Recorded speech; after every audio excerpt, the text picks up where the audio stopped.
Hi, Usha. Hi, Marv, and welcome to the Indian Caregiver.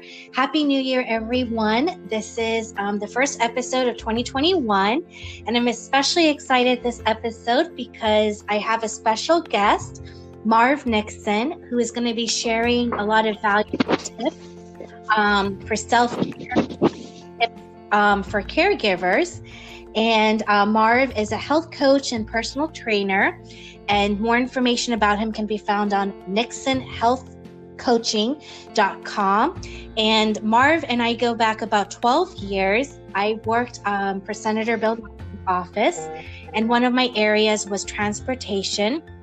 So I worked closely with Marv on FAA issues for the constituents in the state of Florida. So when I went for training in Washington, D.C., my director suggested that we meet with our congressional liaisons, and Marv was very fast, quick with emails. So he responded that he was available to meet with me. So I met him in Washington, D.C. at the FAA office. He showed me around, introduced me to his colleagues, showed me how the congressional inquiries, the processes from start to finish. So it was a really fascinating experience that really stood with me 12 years later, and I'm very appreciative of it. And fortunately, I connected with Marv on LinkedIn, and I saw that he kind of transitioned from federal government into a personal trainer and health coach. So my goal this year was to talk a lot about self-care, and I wanted Marv to be my first guest. So welcome to my podcast, Marv. Thank you. Thanks for having me on. I'm honored to be, I think, your first guest, right? Yes, you are. Yeah. So Marv, please tell us about yourself and what motivated you to become a fitness integrative health coach. Yeah, thanks. You hit a lot of the high points, like when we met in DC and I was working for the government. To go back before that, I was actually a merchant mariner, and that got me into the transportation world. And then I worked on the Hill as well, where I was with the Senate Commerce Committee, the subcommittee on surface transportation and the merchant marine. And then FAA and some other jobs in DC. And through all this time, my hobby was fitness. I went straight from work every day to the gym. And that really led me to study up and take the test and become a personal trainer and get certified there. And when it was just, the time was right to move on from the government realm, I moved into personal training, and I got a job with a luxury lifestyle brand gym, and grew my skills there. But one of the things that it's Equinox is the gym that I was personal training, and they have started to mold coaching into personal training. And I really fell in love with the coaching part, and I'll get into that, I think, a little bit later.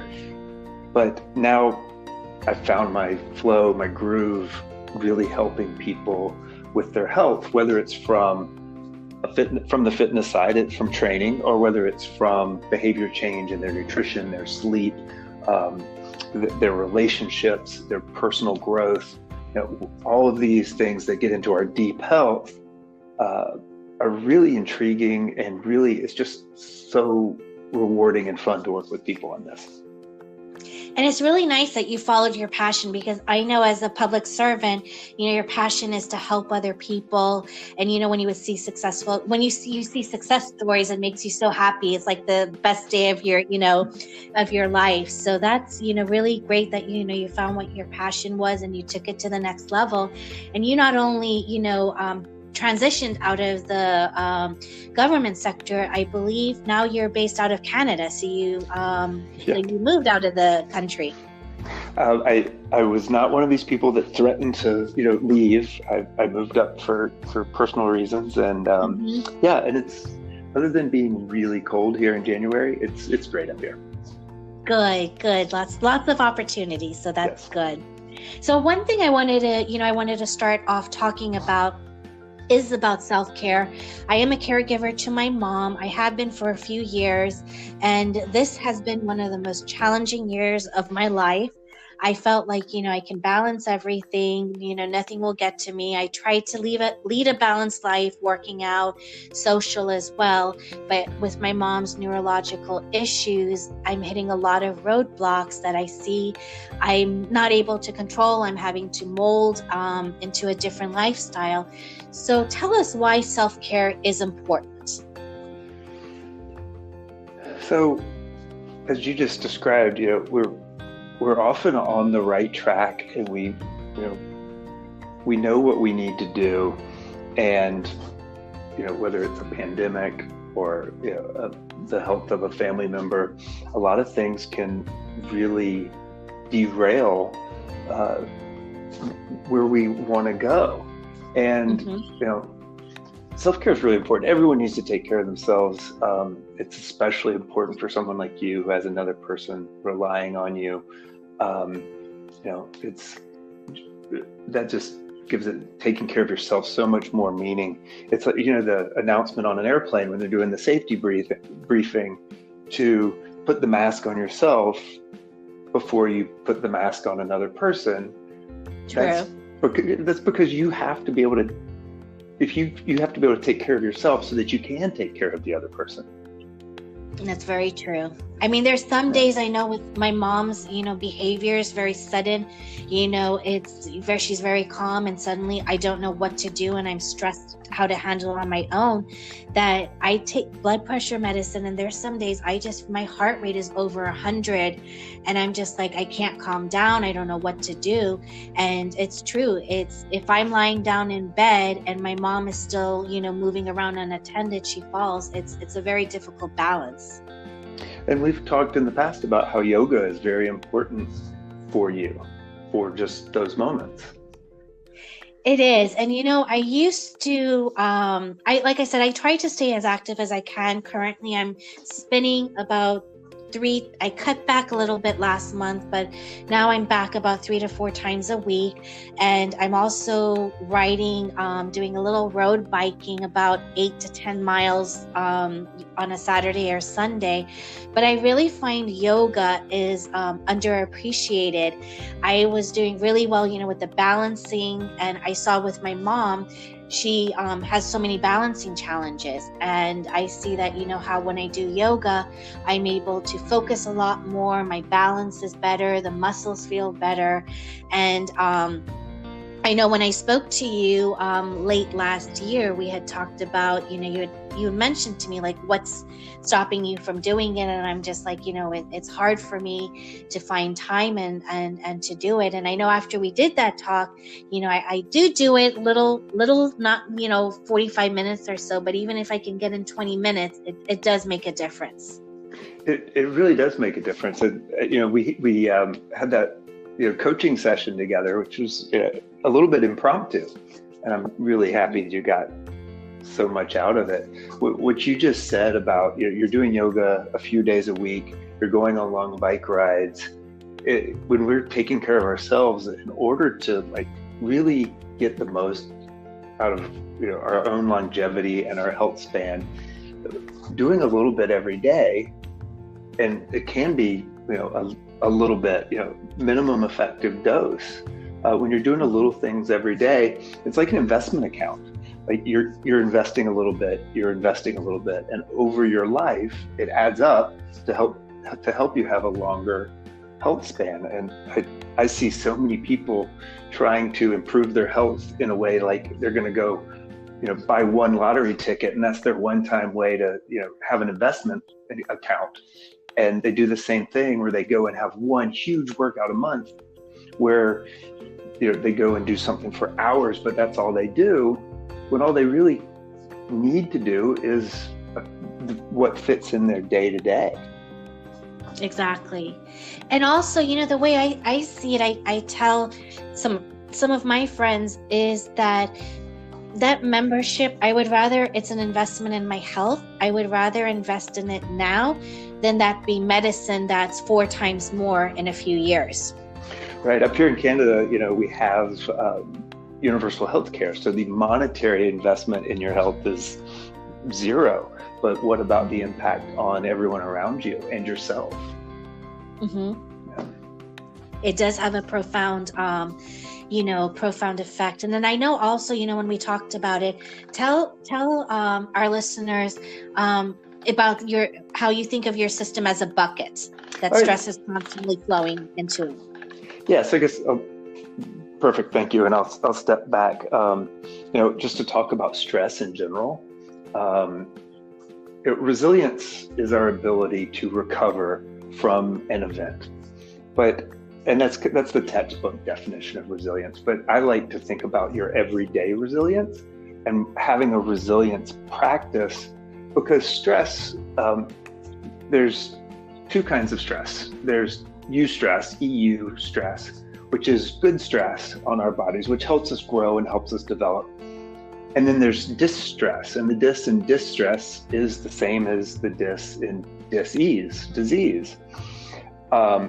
So one of the things about the way the body works is that if you have a lot of chronic stress, whether it's distress or eustress, the body looks at it the same way. And the body is designed to only deal with acute stress, meaning short bouts of stress. And that comes from the way our prehistoric brain developed, which was to get away from a threat. But when the threats never go away, and whether it's a boss or work, a deadline, I would say that taking care of a loved one is a chronic stressor. It's very long term. It's always there. So when we're dealing with the chronic stress of the modern world, we need to teach our bodies to handle it better. And that's where I do use that bucket analogy. All of this stress, whether it's eustress or distress, chronic eustress, acute distress, acute eustress, chronic distress, it all flows into the same bucket. And what we try to do, what a lot of people have learned to do, is, I'm feeling stressed today, so I'm going to go get a massage. I'm feeling stressed right now, so I'm going to go take a workout. And that just takes a few drops of that stress out of the bucket. And what we really need to do is make a better bucket. And the crazy thing is that the thing that makes the better bucket is the same stuff that just takes a few drops out, but it's a matter of timing and dose and having a plan. If you get in a little bit on a regular basis, not every day, but most days of the week, with a goal in mind, you build that better body that's better able to bounce back and is more resilient. Yeah, that's true. I know for, caregivers, especially, I work full time, that, time is never on our side. I know last week, for example, my goal was to at least take 45 minutes a day for myself. And last week, after the holidays, trying to catch up with work, emails, conference calls, taking care of my mom, I just wasn't able to. So by the time Friday, 5:00 came, I'm like at 5:05, I shut down my computer and said, I need to go to my spin class. I haven't worked out for 1 week. I don't feel right. So it's, very challenging to find time. But as a health coach, what advice would you give to a caregiver, and what kind of health program would you suggest to them, especially like with limited time? Yeah, like you said, time is, I think a lot of us feel like time isn't on our side. And, I need to give you the affirmation of you found the time to go get in that spin class that you love. You love a long bike ride, and you got it done when you could. And that's the best health program. It's the one that you can do when you can do it. It needs to be doable and sustainable. The health guidelines from American College of Sports Medicine and the WHO are 150 minutes of moderate exercise every week, which is 20 minutes a day, a little bit more than 20 minutes a day. Or 30 minutes 5 times a week. No one is saying you need to go and do an hour workout or a 2-hour workout every single day. I don't even know how that message got out there, but a lot of people believe that. We're looking at 20 minutes of moderate exercise to improve your health and longevity. I think for caregivers, I think I don't want to. I hope I'm not jumping too far out here, but for family who have someone in their family that they're taking care of with Alzheimer's or dementia, a lot of the benefits of exercise help the brain grow. I can sort of nerd out here. When you exercise, the brain creates BDNF, brain-derived neurotrophic factor, and that's what makes gray matter in your brain stronger. And there have been studies that show that exercise slows the mental decline of individuals where their brain scans already show the physical signs of Alzheimer's. So you can already be on the path with the disease and slow down some of the effects through exercise. And I don't want to go as far as saying that exercise is the only thing that can balance out the environmental and genetic causes of any disease, but it sure starts to tilt the scale a lot. I agree with you, Marv, because I know in my mom's situation, she's been a pescatarian all her life. So her blood work is perfect. It has been. Maybe one or two times it was off, and then it was quick. It was back on track. When I see my mom, she didn't like to work out. She didn't like to walk. If food is her passion, and I see that. I sometimes when I have my frustrating moments with her, especially walking and balance, I'm like, Mom, in your life, if you would have just walked 10, 15, 20 minutes, a day, I wish, things would have been better. But, I do feel that sense that sometimes with my mom, that the exercise and after my father suddenly passed away just over 20 years ago, she became socially isolated. So I see those as, contributing factors to her cognitive decline. So that's the reason I know that's why this episode is important to me. Self-care is that it's never too late to take the steps to take care of yourself. It is never too late. And study after study actually show that adding exercise even later in life, stopping smoking, even if you've been a smoker all your life, changing your nutrition for the better, getting more sleep. Sleep is such a huge thing that we that we just do so much on. Sleep, nutrition, strength, movement, even just going for a walk. It's finding that balance from everything and finding just a few minutes a day to do it. So I know accountability plays a huge part in wellness. I know, especially it's the beginning of the year, a lot of people have got lofty fitness goals, complete half a marathon, full marathon, they're going to do this boot camp class or what. But at the end of the day, accountability plays a huge part in wellness. So please give us some ideas on what caregivers like myself, or even if one is not a caregiver, what you recommend to hold ourselves accountable for taking care of ourselves. I wish I had a this is what you've got to do recommendation for accountability or for any of this. Accountability is just as individual as the kind of exercise you like, as the kind of nutrition you're willing to eat. It's all about what will work for you. Do you need to hire a personal trainer or a health coach to hold you accountable so that you're accountable to another individual or a family member? Or can you be accountable to yourself? Can you be accountable to just writing it down every day in a journal? I think the only thing that doesn't work is the people who are like, I'm going to just do it. I call that the Nike approach. You have to have a plan, and you have to have a backup to your plan, and you do have to have that kind of accountability. But it really requires sitting down with what you know about yourself, and you're the expert in yourself, to what will work to hold you accountable. And that's somewhere a coach can really help you talk through that as well. And I saw on your LinkedIn that you had a worksheet, I believe, for the SMART goals. Yes. So would you like to talk about that and kind of how you incorporate it into your to your work or your clients?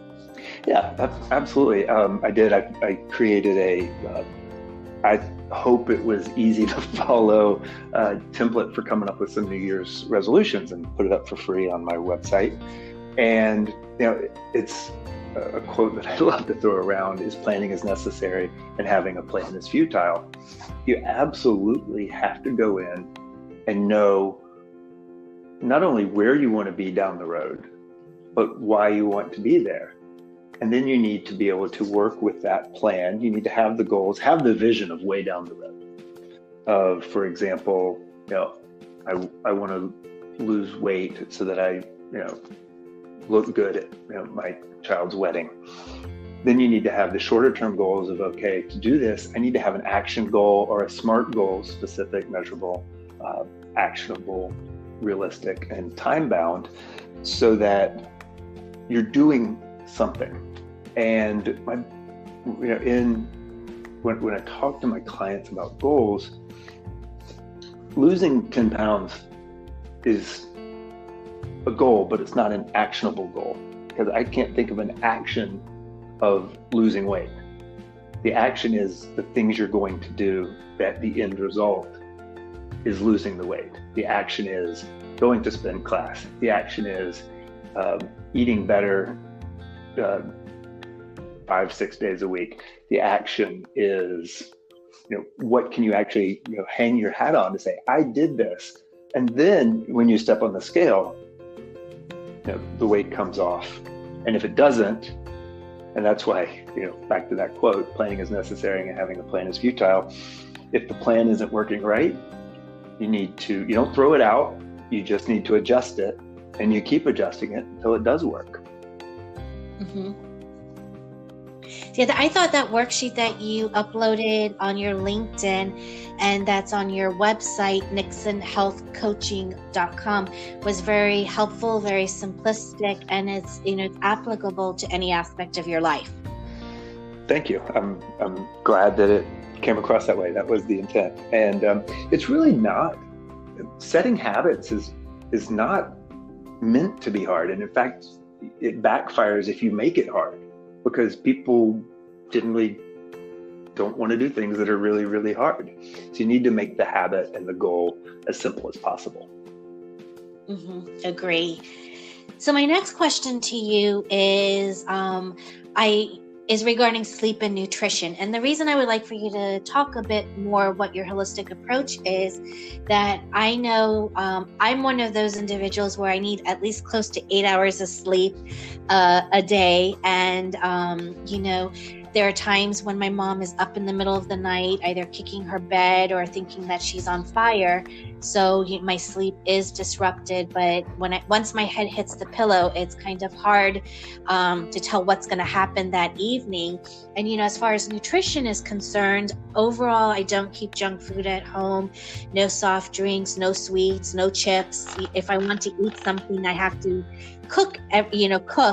And that becomes a challenge too. I need to become a bit better about meal planning.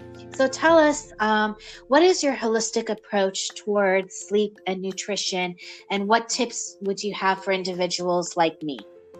I think there's so much advice out there about nutrition. Unfortunately, there's less advice out there about sleep. But the science is that both are the key to being high performers and being healthy. And if we look at the science, there's more than 10 ways to count to 10, and a lot of things work, and a lot of things. So something out there will work for every individual, but what works for every individual is very it's individual. So you have to make the plan. Again, you have to have that long-term vision. You have to have your plan. You have to have your short-term goals, and then you have to stick with it. And most diets fail. Most diets work, but most diets fail because the individual didn't stick to it. So you have to find that thing that works for you. And also on nutrition, people come in, and I hear this all the time, pick X food. I love French fries. I'm not going to give up French fries. Well, if giving up French fries is going to make you miserable, let's not give up French fries. Let's find other ways around getting you other healthier foods in. Maybe we need to add something and not take your French fries away. Mm-hmm. And then you brought up sleep too. Sleep's tricky.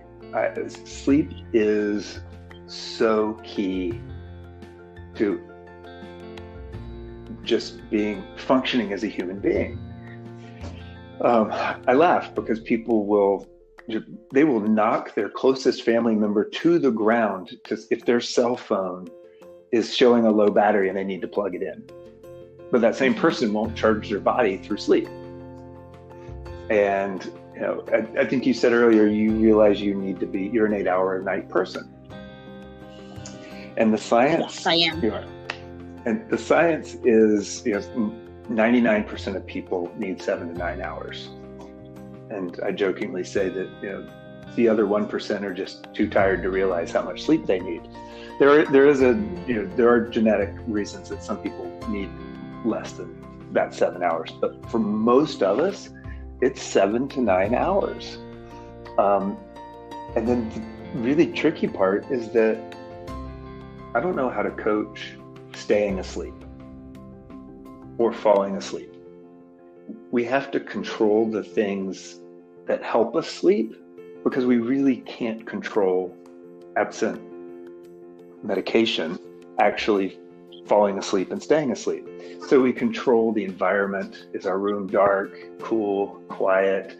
Do we have a routine that signals to our body, this is what I do every night and it tells me it's bedtime? How much caffeine can an individual have and still be able to fall asleep? Blue light, staring at our phones right before going to bed, tricks our brains into thinking that it's daylight, so you're less likely to fall asleep and sleep well.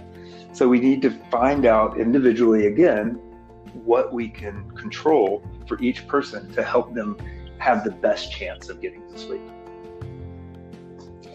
I know what helps me sometimes is what I try to do is if I can get my mom on a routine and she's in bed a bit early and it's safe for me to walk outside, there's a park outside my building. I try to go for one lap around the lake that's lit up, and I come back and I get tired, and that helps me a bit. Sometimes if I do some yoga stretches before bed, that helps me. Another thing that has helped me recently, and I've been using it on my mom, is lavender. And I find that very odd for me because all these years it aggravates my asthma. But lately I've been, rubbing it on my mom or, using it on myself, the essential oil. And I see that I sleep like a baby. So I see that's one of my hidden secrets right now. So we'll see how long it works for. That's a great hidden secret. So sometimes you go for a walk around the park. Sometimes you do some yoga. Often you use lavender what is it about those things that you think works for you? I don't know if it's the outside when I go for a walk, the fresh air, and I just go into a relaxed state. It depends what time it is. I'll do one lap, which is almost a mile. Sometimes if I have energy, I'll do 2 miles, and then I just come back, take a hot shower, and, go to sleep. Last night I tried something with this, is it Dr. Teal's lavender body wash. I used that and I was knocked out and I had some really good sleep last night. So I don't know what it is. I don't know if it's mental or psychological, but I know for me, caffeine does not work. I cannot drink caffeine after 12:30 in the afternoon. If not, I will be wired. Yeah. Even like a 1 or 2 sips, even if they say it's decaf, I don't believe them. I don't take any chances. So I know caffeine does have a effect on me when it comes time to sleep. And to be honest with you, it's a good thing and it's a bad thing. But I'm an early bird, And I've always been like that all my life. I kind of go after my dad. My mom was a late night person, and my brother as well. But for some reason, I need to be in bed before 10:30, and in a cool environment with the fan on and everything to sleep. So I know those are some factors that I try to control to help me get a good night's sleep, because I know living with my mom that there are factors beyond my control that can disrupt my sleep. And Usha, it sounds to me like you have a good grasp on what works and what doesn't work. You realize that for you, your caffeine shutoff is 12:30, and just I'll throw into that, what caffeine does is the caffeine actually blocks the receptors in the brain that allows the hormones that tell us to sleep to register. And it takes time for that to flush out of the brain. So you realize that, and you have a routine of walking and a bath and lavender and yoga that triggers your body and reminds your body that it's time for bed. And it's great that works for you. Yeah, I just need to get into the habit gradually of just keeping my cell phone, not looking at it before bed, because sometimes you start reading some articles and it leads to other articles, and before you know it, I'm like, it's 11:30. I'm like, oh, my alarm's going to go off in a few hours. So I know that's one habit I need to try to break, and I'm conscious of it, and hopefully I'll become better about it in 2021. Our phones and the internet, and there's definitely downsides to having that much information available right at bedtime. 24/7, it's a bad habit. But I know you're a health coach. Tell us why one would need a health coach. Yeah. So a health coach, the role is to help the people, first to say, oh, I've tried everything, or I've tried every diet, I've tried exercise, and it just doesn't work for me. And the health coach's role is to help the individual find why those things didn't work and what does work. What we want to do is look at every individual's specific life circumstances in order to find the positive that's already there that can help change your healthy behaviors.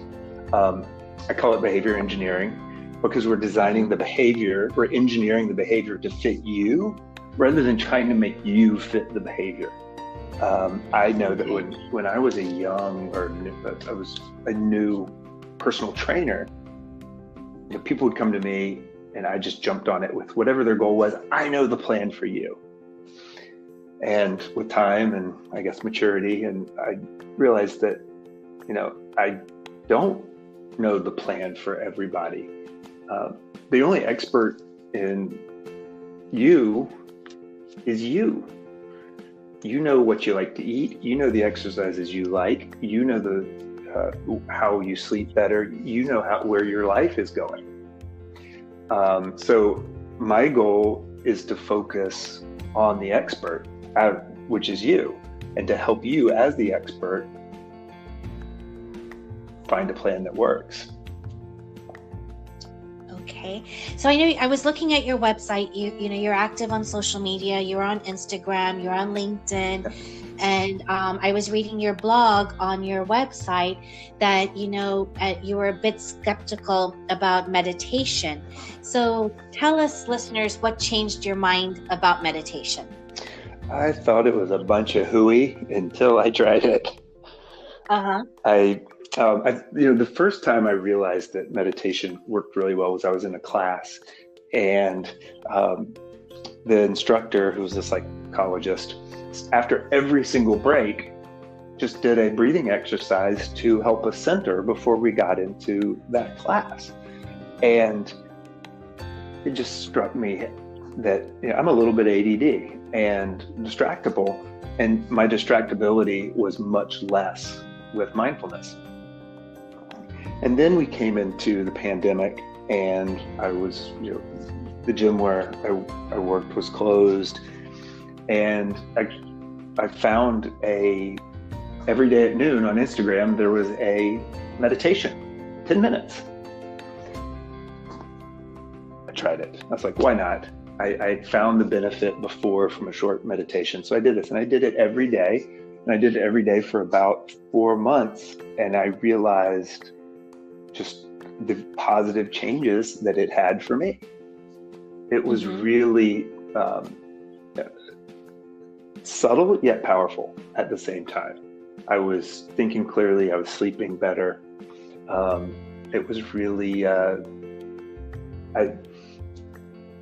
it's not for everyone. A lot of people are going to think that meditation's hooey, but the science is there that a meditation, a mindfulness practice, I think I like the word mindfulness over meditation because people think about chanting and things and for meditation, where mindfulness is actually just training your brain to focus and be in your body, and the neurons in the brain actually rewire to help us focus better, be more present. And the science is there. It's very strong. I haven't done meditation. I think I've done it once and my mind was just everywhere. And I know it's a practice that, I have to develop. One thing I wanted to ask you about is about fasting. A lot of people talk about intermittent fasting.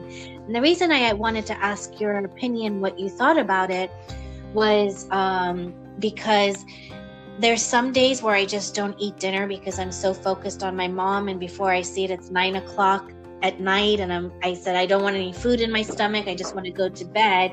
So I kind of accidentally fast, and the past few days I accidentally fast. I did 2 24-hour fasts, and I thought I would have massive headaches. I would be cranky, and I wouldn't, be able to function. But Marv, I was really surprised, especially yesterday. I was a different person. I had so much energy. I was on top of things. I was ahead of my game. I went to a spin class during lunch. I'm usually dragging. And I think out of like 15 people in the class, I came in 3rd place. My stats were really good. And I was nonstop until 10:00 last night. So I think there's some truth to some of these concepts. I think there is some truth. I hear that a lot. I hear exactly what you just said. I fasted some and I had more energy. And that has to do with how the body's breaking down different nutrients and how you're stored fats and glucose in the body. And there's a short-term effect that makes the brain more clear. It's another thing that's individual, because there's some people who will even do a short-term fast and feel amazing, and there's other people who will do a short-term fast and they're cranky, and probably their family tells them they need to not do that. It's very individual, and the way you find out if it works for you is try it out, and then if it doesn't seem to be working, adjust. And then if it's working a little bit, adjust some more. There's one way to fast called intermittent fasting, which is to use a fasting window. It's how long that fasting window should be is different for males and females, and it's also, again, it's individual. But basically, the idea is for 12 to 16 hours, you don't eat, and then in the rest of the 8 hours of the day or more, you get all of your nutrition in. The idea is that you will probably eat less in that shorter feeding window, so you get a calorie restriction. There's also potentially, I understand, some hormonal changes that help people lose weight by having that fasting window. But again, for everyone that I know that's tried intermittent fasting, that it works, I know someone else who's tried it and it didn't work for them. If someone's willing to do the experimentation, it's worth doing. And, even long-term fasting, every religion that I know of has some sort of fasting component. And, if it's not practiced, in the modern religion. It existed in the past. It's a very widespread thing to do. That's very true. It isn't. I know it is in Hinduism. There are a lot of fasts, and that's a very good point you brought up. Yeah, it's Catholicism. They don't do a full fast, but maybe they'll fast on Fridays until they have the fish dinner during Lent. But yeah, there's a lot of history to fasting.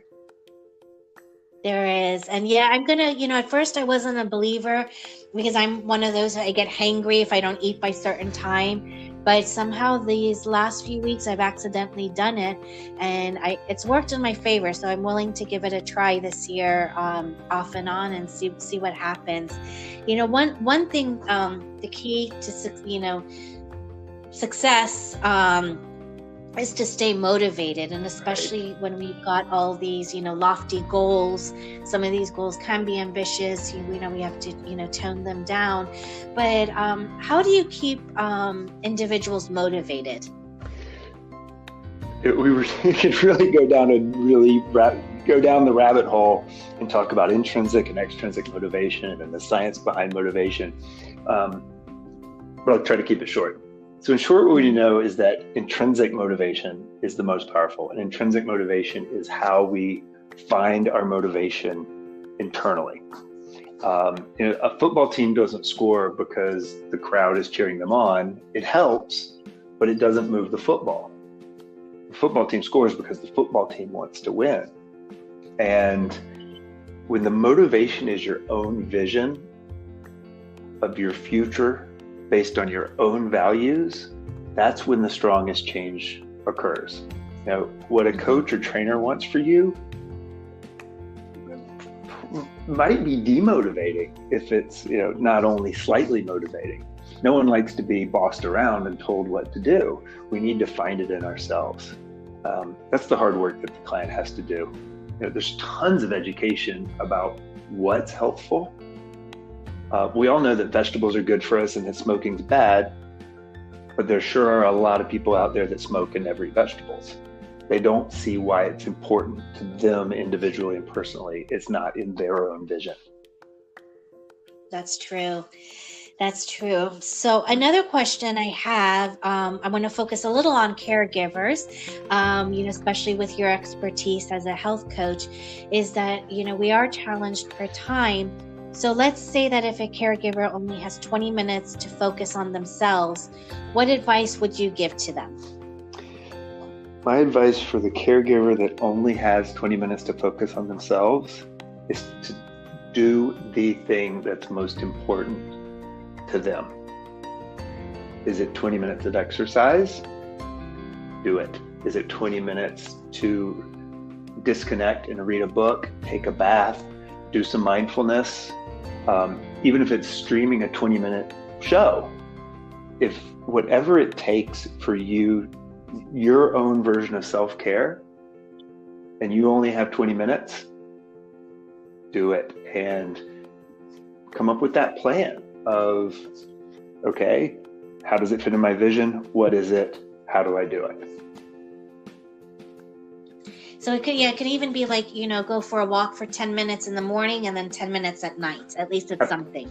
Yeah, absolutely. And, 10 minutes for yourself and 10 minutes to be with yourself is really important when you spend the day taking care of someone else. Mm-hmm. Exactly. It's like, you're their lifeline. So you have to, take care of, your well-being as well. Yeah. So what are some examples that caregivers can do as it pertains to what we talked about, nutrition, sleep, and wellness activities? There's no magic bullet. So many people come to me and they say, hey, Coach Marv, what's the hack? How do I hack my body to be more healthy? And the problem is that the things you're doing are already the hack. When your computer has been hacked, it's bad. And your body's a big supercomputer and it's not running well. So what we need to do is get back to the original programming. For nutrition, do you eat the way that everyone's mother told them they should eat? do you eat the way that looks like the USDA nutrition plate, or I really like the Canadian version of the nutrition plate because it's really based on the science without political influence. Mm-hmm. For sleep, again, 99% of us need 7 to 9 hours. So, what do you need to do to have a routine, have the right place to sleep, and get enough sleep at night? The whole sleep when you're dead mindset really needs to go away. And my biggest and best advice is think about what the smallest single change you can make. What is that? Start small, because if you start small, you can ensure success, and success breeds success. When that one thing is ingrained, pick something to add to it. And just aim to be 1% better every day. That's really, really good advice. And the reason I wanted to talk about, the smallest single change just real quick is because yesterday on my friend's LinkedIn, he posted a video, a TED Talk. And I can't remember the title of the TED Talk. I decided to play it. And the message was how she was planning to run a half marathon, and she came up with her lofty training goals, especially at the start of COVID. And as time progressed, she wasn't able to fulfill them. But then she gradually realized that it just takes 1 minute a day to build a habit, and you can gradually build on that. How do you eat an elephant? One bite at a time. Right? Baby steps. You have to take the baby steps what an amazing goal, running a marathon. But you need to be able to run to the end of your driveway, and then you need to be able to run to the end of the block, and then you need to run a mile, and then 2, and then and having a great training plan will help you build up to that. And this person bonked; they didn't quite make their goal because they tried too much. That's why most people don't stick with healthy change, is they go so big that they can't keep going. It is, and I think also our lifestyles have a lot to do with it. We're busy. I know that's a generic thing. We're stressed. And then, you've got, if you're too tired to cook, you just call a delivery service, Uber Eats or something. And, those bad habits start developing very quickly. It becomes a vicious circle. Yeah. And how to break that circle that's where the health coach comes in. To get one on track.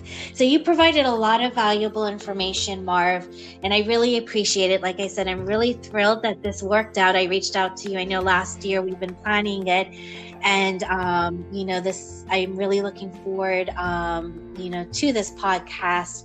And I would love to reconnect with you, do this again in a few months, because like I said, self-care is important. In January, a lot of us have goals, ambitions, or we think about doing things, but it's some of us need a reminder several months later. So it's an open invitation. Would love to have you again. But in the meantime, how can the listeners reach out to you? Well, thanks for having me, and I would love to do it again as well. It's a lot of fun, and I love talking about this stuff. So reaching out to me, I'm on Instagram, Nixon Health Coaching. It's Nixon Health Coaching.